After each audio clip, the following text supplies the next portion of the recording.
Welcome to my YouTube channel Padhaku boy. तो आज हम पढ़ने जा रहे हैं क्लास 5 लिविंग साइंस का चैप्टर 2 का पार्ट 2 पढ़ने। तो ठीक है, तो हमने इसका पहले ही पार्ट 1 पढ़ लिया है। अगर आपको पढ़ना है तो डिस्क्रिप्शन में लिंक है, जाइए। ठीक है, तो आज हम पढ़ने जा रहे हैं क्लास 5 का चैप्टर 2। हाँ सही बोला, क्लास 5 का चैप्टर 2। उसका नाम क्या था? मेरे को याद नहीं आ रहा। अगर आपको पता हो तो आप जल्दी कमेंट बॉक्स में लिखिए क्या नाम था। ठीक है, तो मेरे को तो नाम याद नहीं है, अगर आपको पता हो तो लिखिएगा। ठीक है, थ्रू डिजीज हमने देखो यहाँ से ना, हमने इससे पहले तक हमने आज तक पढ़ लिया था। कम्युनिकेबल डिजीज तक तो हमने पढ़ लिया था। ठीक है, तो हमने इसमें पहले क्या क्या पढ़ा था इस चैप्टर में? हमने non communicable diseases, communicable diseases, ठीक है, और ये न्यूट्रिएंट्स क्या होते हैं, प्रोटीन, विटामिन और ये सब, हमने इन सब के बारे में पढ़ा था हैं। और अपनी फिटनेस हेल्थ के बारे में पढ़ा था। ठीक है, तो ये सब हमने पिछली क्लास में पढ़ा था। आज हम पढ़ेंगे कि किस किस चीज़ों से, मतलब क्या क्या ऐसे वो होते हैं, कौन कौन सी ऐसी चीज़ होती हैं जिससे हमें कम्युनिकेबल डिजीज़ फैलती है। ठीक है, तो अभी हम आगे वो पढ़ेंगे। तो पहली कौन सी चीज़ है? थ्रू डायरेक्ट कांटेक्ट, मतलब डायरेक्ट कांटेक्ट होने से। Many disease like common cold, chicken pox, measles, ringworm, whooping cough and scarlet fever spread through direct contact. ठीक है, तो ये जो भी डिजीज़ हैं, chicken pox, measles, ringworm, common cold, whooping cough, scarlet fever, तो ये सब डायरेक्ट कांटेक्ट से फैलती है। मतलब जैसे हम किसी से बात कर रहे हैं, ठीक है, तो वो डायरेक्ट जब हम बात कर रहे हैं किसी से, बिना मास्क लगाए, बिना कुछ करे, तो उससे फैलती है। ठीक है, थ्रू क्लोथिंग और other articles used by the sick person. ठीक है, जैसे कोई किसी को बुखार है, जैसे अभी कोरोना वायरस में सबको पता ही होगा। ठीक है, तो किसी इंसान ने, ऐसे कोई कोरोना पॉजिटिव है, तो किसी इंसान ने कुछ भी चीज़ यूज़ करी। ठीक है, अब कुछ भी चीज़ यूज़ करी तो फिर उसमें जैसे उसने पकड़ा, उसके सामने उसने छींक दिया, फिर उस पर उससे थोड़ा सा यूज़ कर लिया, मतलब किसी भी आइटम को, किसी को भी टच कर लिया, तो उसमें कोरोना वायरस आ जाता है। ठीक है, कोई और इंसान उसे टच करेगा है, या फिर उसे कुछ भी करेगा, ठीक है, तो यूज़ करेगा, तो फिर उसको भी कोरोना वायरस ऑटोमेटिकली फैल जाएगा। ठीक है, तो ये भी डायरेक्ट कांटेक्ट का ही है कोरोना वायरस। ठीक है, तो अब हम आगे देखेंगे through infected food and water. अब इन्फेक्टेड फूड एंड वाटर, मैंने एक कार्टून देखा था जिसका नाम था शिनचैन। आपने भी देखा ही होगा शिनचैन। तो उसमें मैंने देखा था कि शिनचैन एक दिन ऐसे ही रोड पे कुछ पड़ा होता है और वो उसे उठा के खा लेता है। ठीक है, मैंने शिनचैन में ये देखा था। फिर उसके बाद उसे बहुत तेज़ फीवर हो जाता है। अब बहुत तेज़ फीवर हो जाता है तो उसकी मॉम बहुत चिंता में आ जाती है, वो बेड रेस्ट करता है बहुत हैं। अब थोड़े दिनों बाद वो डॉक्टर के पास जाता है। अब वो डॉक्टर के पास जाने से बहुत डरता है। अब वो कहता है कि मेरे को नहीं जाना। अब फिर जब डॉक्टर के जाने का दिन आता है तब तो डॉक्टर कहता है अरे इसे तो कुछ भी नहीं है। ठीक है, फिर डॉक्टर कहते हैं कि इसे तो कुछ भी नहीं है। अब फिर बाद में पता लगता है कि शिनचैन तो नाटक कर रहा था कि उसने तो कुछ उठा के भी नहीं खाया, और शिनचैन तो नाटक कर रहा था कि उसे बुखार है, क्योंकि उसे स्कूल जाना नहीं था। ठीक है, तो पर वो तो एक कार्टून था। पर रियल लाइफ में ऐसा नहीं होता। ठीक है, रियल लाइफ में अगर आपने कोई भी इन्फेक्टेड चीज़, रोड पे पड़ी हुई चीज़ या ऐसी भी कोई चीज़ खाई, तो आपको कोई भी डिजीज़ हो जाएगा या फैल जाएगी। ठीक है, तो ये इन्फेक्टेड फूड एंड वाटर से होता है। तो कौन सी डिजीज़ेस होती हैं? जैसे typhoid, cholera, diarrhoea, polio and jaundice spread होती है इन्फेक्टेड फूड एंड वाटर से through the air we breathe. अब एयर वी ब्रीथ मतलब जिस एयर से हम सांस लेते हैं, तो उससे कौन सी फैलती हैं? Germs that cause like chicken pox, whooping cough, diphtheria, influenza and scarlet fever are present in discharge from the nose and mouth of the patient। ठीक है, तो ये जो भी ये डिजीज़ होती हैं, तो ये एयर के कांटेक्ट से, जैसे हवा में कोई ऐसे डिजीज़ है और वो कोई ऐसे हवा को अंदर कोई ब्रेथ कर लेता है और उसके अंदर वो डिजीज़ चला आता है, वायरस चला आता है या फिर कोई भी बैक्टीरिया चला आता है, तो उससे उसको डिजीज़ हो जाती है। This disease can spread through sneezing. ये डिजीज़ क्या स्नीजिंग से फैल सकती है। And coughing when germs are pass from one person to another through air. तो और या फिर खफिंग से अगर कोई जम एक पर्सन से दूसरे पर्सन पे एयर के थ्रू गया है, ठीक है, तो थ्रू इंसेक्ट्स। अब इंसेक्ट्स के थ्रू भी होता है। Disease like malaria, yellow fever, ठीक है, प्लेग, डेंगी एंड काला आजारा। ये तो थोड़ा जादूगर वाला नाम लग रहा है, काला आजारा, ठीक है। तो ये किससे होती हैं? Blood sucking insects like mosquitoes, flies, bugs and sand flies. तो ये इन सब की मदद से, इंसेक्ट की वजह से ये सारी डिजीज़ होती हैं। अब ये एक पैराग्राफ है, ये जैसे थोड़ी ऐसे कुछ स्टोरी वोरी सी बताई है इसमें कि किससे डेंगू होता है वगैरह होता है, मलेरिया होता है। तो अगर आपको पढ़ना है तो पढ़ लीजिएगा, वैसे इतना इंपॉर्टेंट नहीं है ये पैराग्राफ। अब ये है malaria is caused by protozoan. मतलब आपको इसमें एक चीज़ बहुत याद रखनी है कि डेंगी कौन से उससे होता है, डेंगी कौन से मॉस्किटो से होता है, और मलेरिया कौन से मॉस्किटो से। अगर आपको पता है तो आप कमेंट में लिख देना, या फिर मैं अभी आपको बता देता हूँ कि डेंगी एडीज मॉस्किटो से होता है, फीमेल एडीज मॉस्किटो से, और मलेरिया किससे होता है? Caused by protozoan which is carried bye a female anopheles mosquito. तो ये फीमेल एनोफिलीज मॉस्किटो से होता है, ये इंपॉर्टेंट चीज़ है। तो आप बस ये याद कर लेना इस पैराग्राफ में से। थ्रू कैरियर्स, अब कुछ कैरियर्स होते हैं उनकी वजह से। Some disease are spread by healthy carriers of germs. तो ये कुछ डिजीज जैसे हेल्दी कैरियर जम्स, मतलब जम्स के हेल्दी कैरियर्स की वजह से होती है। अ हेल्दी पर्सन में carry germs of typhoid, cholera, dysentery etcetera. कोई भी हेल्दी पर्सन, इन सब मतलब किसी भी हेल्दी पर्सन को ये वाली बीमारियाँ हो सकती हैं इन हिज बॉडी, ठीक है। तो ये सब बीमारी उसके ऊपर हो सकती हैं। Such a person usually does not suffer from the disease. जो पर्सन ज़्यादा डिजीज़ से वो नहीं होता इन्फेक्ट, ठीक है, तो उसके ऊपर होती है। However people who come into contact with the carrier are in danger of catching the disease. अब जो भी उस पर्सन से मिलेंगे, उसे बुखार तो है नहीं, कुछ भी नहीं है, पर वो एक तरीके का कैरियर है, उसके ऊपर ये सब डिजीज़ेज हैं, ठीक है। तो मतलब हो भी सकती है, नहीं भी हो सकती है, तो उससे किसी को भी बुखार फैल सकता है, ठीक है। तो उसके कांटेक्ट में आते ही, मतलब किसी भी कैरियर के कांटेक्ट में आते ही उसे बुखार हो सकता है। AIDS is an incurable communicable disease that damage the immune system of person and led to death. तो ये देखो, एड्स इतनी खतरनाक बीमारी है कि अगर ये किसी पर्सन को हो जाए तो इसका मतलब कोई इलाज भी नहीं है, और मतलब अगर किसी को हो जाए और अगर उसका इम्यून सिस्टम इससे फाइट ना कर पाए तो किसी की डेथ भी हो सकती है इससे। It is spread by virus called HIV। ये बहुत इंपॉर्टेंट बात है। ये बड़े होकर भी जैसे 9th-10th में भी ये बात बहुत आती है कि कौन से बैक्टीरिया से ये डिजीज़ होती है, एड्स। तो आपको हमेशा लिखना है HIV। तो इसे मतलब HIV एड्स भी कहते हैं, ठीक है। तो आपको हमेशा याद रखना है कि HIV बैक्टीरिया से होती है। अब है प्रिवेंशन ऑफ कम्युनिकेबल डिजीज़। अब हम कम्युनिकेबल डिजीज़ को कैसे मतलब कैसे बचे कम्युनिकेबल डिजीज़ से। जैसे अभी तुम कोरोना वायरस में से मास्क लगा के, सैनिटाइज करके हैं, और ऐसे जैसे अपना ऐसे क्लोथ चेंज करते रहिए दिन में, ठीक है। तो और कैसे कैसे आगे हम पढ़ते हैं बुक में क्या क्या दिया है। Germs of certain disease stay on articles like clothes, combs, towels and toys used by the patient. अब जैसे ये डिजीज़ से बच सकते हैं, जैसे अभी कोई भी इन्फेक्टेड, अब कोई भी कोरोना वायरस जैसे है, अगर उसने कोई कपड़े पहने हैं, अगर वो आप भी वही कपड़े पहन लो, या फिर वो जो कॉम यूज़ कर रहा है वो कॉम आप भी यूज़ करो, ठीक है। जो टॉवल वो यूज़ कर रहा है, जो टॉयज़ वो यूज़ कर रहा है, अगर वो आप भी यूज़ करो तो आपको भी वो फैल सकता है, ठीक है।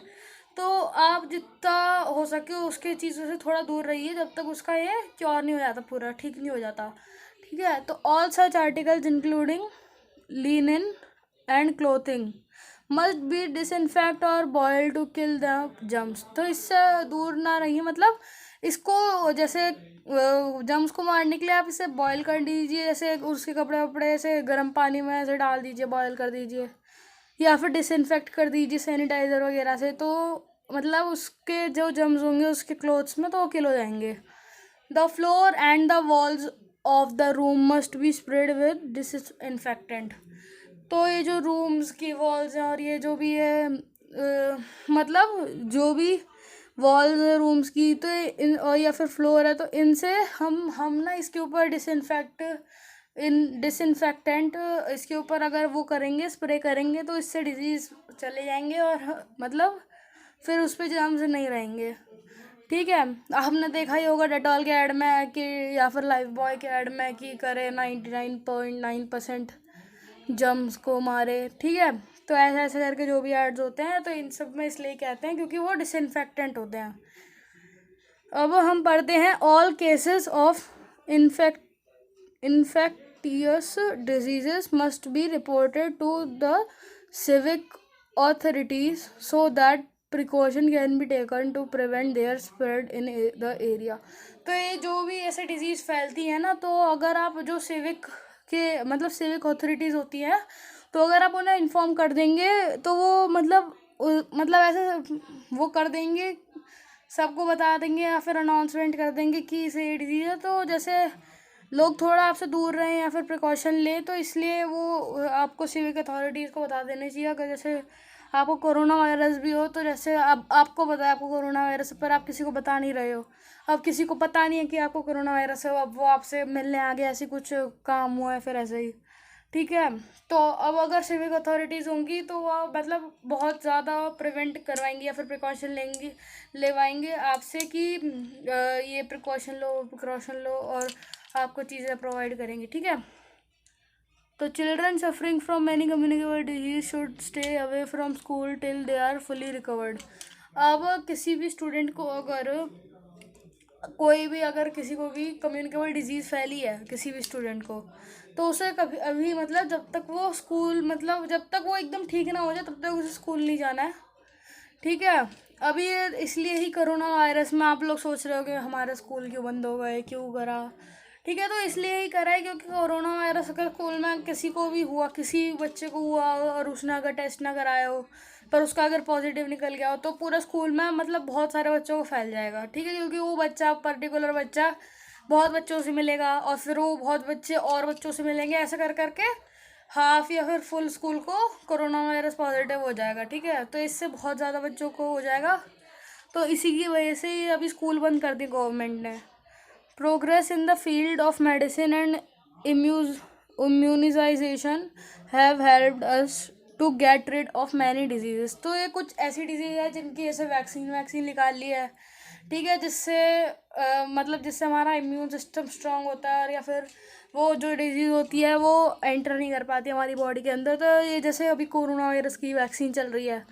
ठीक है, तो ऐसे ऐसे होती है। We should make efforts to prevent the breeding of germs. ठीक है, तो हमें ऐसे कुछ एफर्ट्स लेने चाहिए, कुछ एक्शन लेने चाहिए जिससे हमारे बॉडी में जर्म्स और ना फैलें।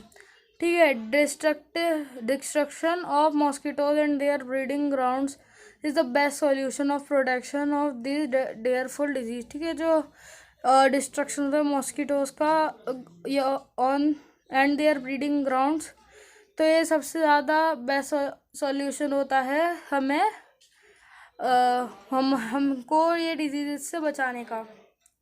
Methods for prevention, how should be Airy and open. ठीक है, तो हमारा हाउस खुला होना चाहिए और एयरी होना चाहिए। Fresh air and sunlight are natural disinfectants. अब जो फ्रेश एयर और सनलाइट है तो वो नेचुरल डिसइंफेक्टेंट है। Mattress linen and cloth should be expose to sunlight for time to time. अब हमें ये क्लोथ्स ना हमें सनलाइट में रखनी चाहिए टाइम टू टाइम, जिससे डिसइंफेक्ट हो जाए।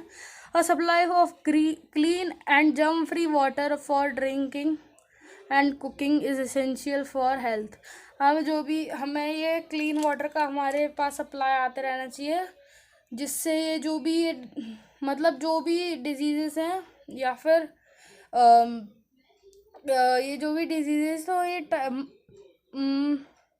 मतलब हम जर्म्स फ्री वाटर पी पाएँ, तो इसलिए क्लीन वाटर का आया और हमारी बॉडी में जर्म्स फैले ना वाटर के through. Impure water should be boiled about 10 to 15 minutes and then store in clean and covered container। अब जो इम्प्योर्ड वाटर है, जो मतलब जो भी प्योर नहीं है एकदम, तो उसे आप 10 to 15 मिनट्स उसमें डालिए, मतलब 10 to 15 मिनट्स बॉईल करिए और फिर उसे क्लीन और कवर कंटेनर, मतलब जो एकदम क्लीन हो कंटेनर या फिर कवर कंटेनर हो, तो उसमें ऐसे डाल दीजिए और उसे एकदम टाइट कर दीजिए जिससे कोई जर्म उसके अंदर जा ना सके। Water filters can also be use for purifying water. तो ये जो वाटर फिल्टर आजकल आ रहे हैं, ये जो मतलब ये आते हैं एयर वाटर प्योरीफायर्स, तो ये सब वाटर को प्योरीफाई कर देते हैं और उसमें मोस्टली जो भी जम्स होते हैं करीबन 90 या फिर 99% ये जम्स को मार देते हैं वाटर प्योरीफायर। ठीक है, तो chlorination is the way of purifying huge quantity of drinking water. अब क्लोरीनेशन एक बहुत ज़्यादा क्वांटिटी में, अगर कहीं पर बहुत ज़्यादा क्वांटिटी में अगर वाटर हो और आपको उसे प्योरीफाई करना है, तो जैसे अभी स्विमिंग पूल जो होते हैं, स्विमिंग पूल में इतना क्लियर होता है पानी है और एकदम एकदम क्लियर होता है और एकदम साफ साफ दिखाई देता है हमें पूरा, तो इसलिए होता है क्योंकि उसके अंदर भी क्लोरीन डालते हैं। ठीक है, अगर हम क्लोरीन डालते हैं उसमें जो भी जम्स होते हैं या जो भी चीज़ें होती हैं तो वो मर जाती हैं उसमें क्लोरीन से। तो उसमें अब फिर कोई मतलब कोई जम्स जैसे आता नहीं है जब जब तक उसका असर रहे क्लोरीन का। Germs in milk are killed by pasteurization. अब जर्म्स अगर मिल्क में हो तो क्या करें? ठीक है, तो पेस्चराइजेशन से होता है। पेस्चराइजेशन क्या होता है कि पहले ना आधे घंटे के लिए दूध को उबाला जाता है और फिर ना मतलब बहुत ज़्यादा टेम्परेचर पे या 1 घंटे या फिर आधे घंटे के लिए उसको उबाला जाता है और फ्रिज में रख दिया जाता है दूध को, जिससे हार्मफुल डिजीज या फिर हार्मफुल बैक्टीरियाज मर जाएं। Breeding of flies must be prevented in are near in and near your houses as the pollute for as they pollute your food।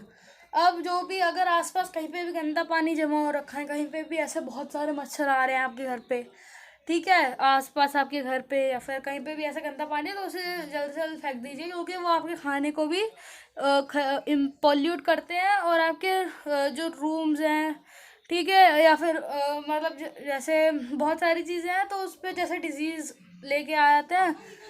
ठीक है, तो पूरे मतलब कहीं पे भी जैसे आप खाना खाओगे, कोई मच्छर है, अब वो आपके खाने के आसपास है, ठीक है, अब वो शायद से आपके खाने में बैठ गया, फिर थोड़ा बहुत उसने खाने को डिसइंफेक्ट कर दिया और अगर आपने उस खाने को खा लिया तो आप मतलब आपको फिर कोई भी डिजीज़ होने का ख़तरा रहेगा। ठीक है, तो इसका सल्यूशन क्या है? हमको हम अपने रूम्स में वायर स्क्रीन्स लगवानी चाहिए और तो जो वाटर होता है, जो भी आपके घर के आसपास ऐसे वाटर इकट्ठा हो रखा हो तो उसे फेंक दीजिए क्योंकि वो कैरियर होता है उसके लिए, मतलब मॉस्किटोज के लिए। ठीक है, तो वहीं पर मॉस्किटोज पैदा होते हैं बहुत सारे। Toilets and bathroom must be cleaned and disinfect regularly. अब जो टॉयलेट्स और बाथरूम्स हैं तो उन्हें एकदम ही क्लीन रखना चाहिए और डिसइंफेक्ट करते रहना चाहिए रेगुलरली क्योंकि उसमें भी डिसीजेस फैल सकती है। To stop the breeding of mosquitoes water must be not allowed to stagnant.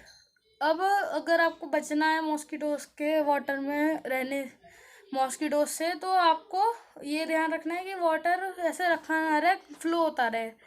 ठीक है, मॉस्किटोज ले एग इन स्टैंडिंग वाटर। अब मॉस्किटोज हमेशा अपने एग ले करते हैं जो वाटर कहीं चल नहीं रहा हो, गंदे पानी में एकदम ही। To destroy mosquitoes larvae the surface of water and tanks and ponds must be sprayed with oil. ठीक है, अब अगर तुम्हें बचना है मॉस्किटोज के ऐसे अंडे देने से या फिर पानी में, तो आप ना जो भी पानी है जिसमें भी आपको लगता है कि ये अंडे दे रहे हैं तो उसमें ना आप थोड़ा सा ऑयल डाल दो। ठीक है, तो ऑयल की मदद से वो मतलब मॉस्किटो इतने फैलेंगे नहीं और उसमें फिर वो एग्स नहीं ले कर पाएंगे। ठीक है, kitchen must be rid of all insects, floor must be clean with must be swept every day, drain must be kept covered. ठीक है, तो आपके ड्रेन मतलब नाली एकदम कवर्ड रहनी चाहिए, फ्लोर्स हमेशा साफ रहने चाहिए, हर रोज़ पोछा लगना चाहिए और किचन में मतलब ऐसा सिस्टम होना चाहिए कि इंसेक्ट्स वगैरह ना उसमें एंटर हो पाए। ठीक है, Vaccination is the another way of protecting ourselves by acquiring immunity against certain diseases like vaccines.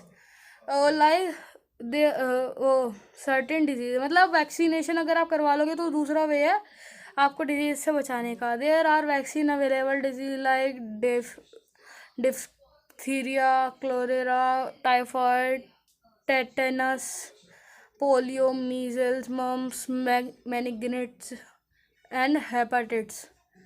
तो ये सब डिजीज़ के लिए वैक्सीन बन गई है अभी. Pulse polio is an immunization campaign established by. तो जो जैसे आपने देखा होगा कि आपके जैसे कोई भाई बहन है या फिर आप ही हो, ठीक है, जब आप छोटे होगे तो मतलब ऐसे ही कुछ लोग आते होंगे और आपको एक मतलब कुछ ऐसे ड्रॉप्स ही आपके मुंह में डालते होंगे, तो वो पोलियो की वैक्सीनेशन है जो सारे बच्चों की लगती है जब वो छोटे होते हैं. ठीक है, मतलब वो जैसे 1 से 2 साल के बीच में अगर जो बच्चे होते हैं या फिर 5 साल तक जो बच्चे होते हैं तो उनके ऐसे ड्रॉप डलती है मुंह में जिससे उनको पोलियो ना हो पाए. ठीक है, तो ये आगे इन सब के बारे में बताएं इन लोगों ने. अब ये लेटेस्ट से अगेन है, आप इस ये पूरे चैप्टर का रिकैप अगर आपको पढ़ना है तो पढ़ लीजिए, अगर आप याद कर पाए तो बहुत अच्छा है. ठीक है, तो चलो ये चैप्टर आज हमने ख़त्म कर दिया, कल स्टार्ट करेंगे नया चैप्टर. तब तक के लिए बाय बाय. चलो.